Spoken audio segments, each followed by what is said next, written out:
dans le nouvel épisode des auditions à l'aveugle de The Voice 2023 diffusé ce samedi 18 mars, Dame, un boucher de 33 ans, a fait sensation avec la reprise d'une chanson phare de Céline Dion.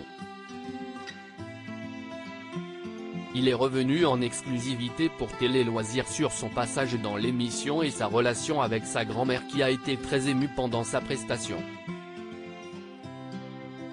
Dame, jeune boucher traiteur de 33 ans, a fait sensation lors de la 4e soirée des auditions à l'aveugle de The Voice 2023 diffusée ce samedi 18 mars.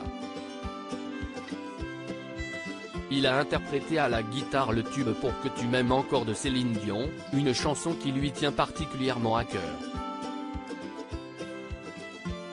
Avec cette reprise, Dame a conquis les 5 coachs qui ont été totalement charmés par sa proposition originale. Il a particulièrement tapé dans l'œil du rappeur Oli qui n'a pas hésité à lui faire de nombreux compliments. Cependant, le chanteur a décidé d'intégrer l'équipe de Vianney, une décision mûrement réfléchie. Dame est revenu en exclusivité pour Télé Loisirs sur son audition à l'aveugle et sur sa relation avec sa grand-mère qui a été bouleversée pendant sa prestation. Dame, The Voice 2023, on est très soudés avec ma grand-mère Télé Loisirs, dans votre portrait et sur le plateau de The Voice vous avez dit je suis artisan à mi-temps et artiste à temps plein, est-ce que vous pouvez nous expliquer ce leitmotiv? Dame, je suis artisan depuis 18 ans. J'ai commencé à travailler à l'âge de 15 ans. Puis, j'ai commencé la musique très tard à 27 ans, tout en commençant à écrire des chansons à 20 ans.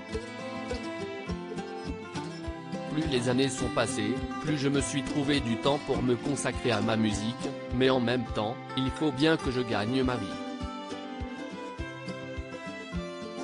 Je suis à fond dans la musique et aussi dans mon travail, parce que j'aime quand même ce que je fais. Pour moi, être artisan, c'est également être un artiste. Je suis la même personne dans ces deux univers tellement différents visuellement, mais pas tant que ça, puisqu'ils se rejoignent sur de nombreux aspects. Pendant votre prestation, votre grand-mère a été prise d'une vive émotion en coulisses en découvrant que les coachs s'étaient retournés, vous semblez très proches. On est très soudés avec ma grand-mère, c'est ma confidente. Je pense aussi que je la rends fière. Je lui donne de la force en réussissant les projets que j'entreprends. Dame, ma grand-mère ne savait pas vraiment que je faisais de la musique. Comment a-t-elle réagi lorsque vous lui avez annoncé votre participation à The Voice? Ma grand-mère suit énormément l'émission. The Voice est l'émission de l'année, lorsque le programme commence, c'est un moment important pour elle. Et là, elle ne va manquer aucun prime. Elle les regarde à la maison avec des copines. Puis, ma grand-mère, je lui ai caché pendant longtemps que je faisais de la musique, elle ne le savait pas vraiment. Et quand j'ai commencé à lui en parler, c'était au tout début, mais elle ne comprenait pas ce que je faisais, elle pensait que c'était une folie. Puis, plus les années ont passé, et plus elle a compris et ça l'a touché en fait que je sois autant à fond dans un projet. Et là, que ce soit validé par les coachs, elle se dit que son petit-fils est doué. Je pense qu'elle a besoin de ça aussi. On s'appelle aussi plusieurs fois par semaine depuis des années, ma grand-mère est très importante pour moi. C'était la première fois qu'elle vous voyait chanter sur scène? C'était la première fois qu'elle m'entendait chanter je crois.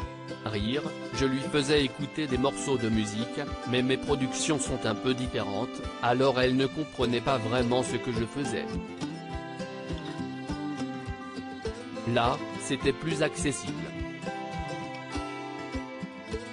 Puis, elle est jeune dans sa tête, comme moi.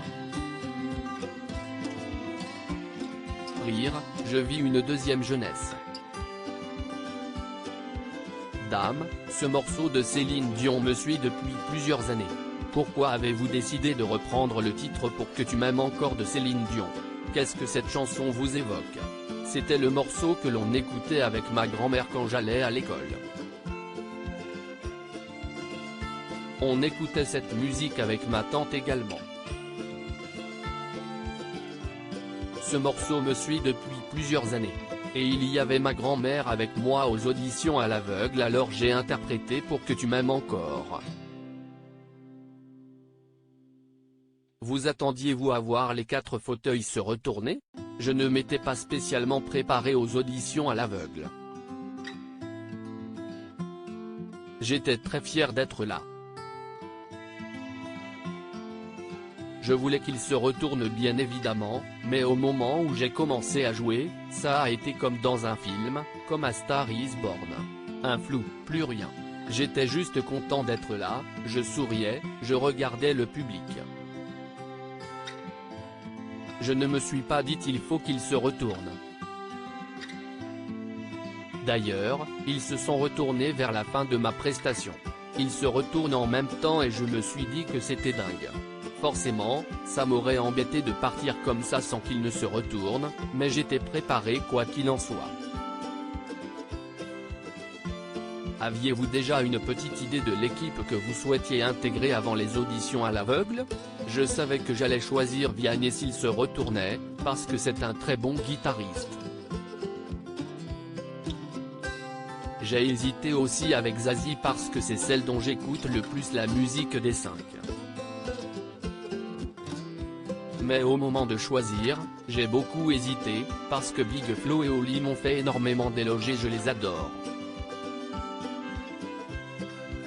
Je ne savais plus vraiment où donner de la tête, j'ai bégayé quelques fois. J'ai tout de même choisi Vianney comme je l'avais imaginé pour qu'il me donne 2 ou 3 conseils à la guitare.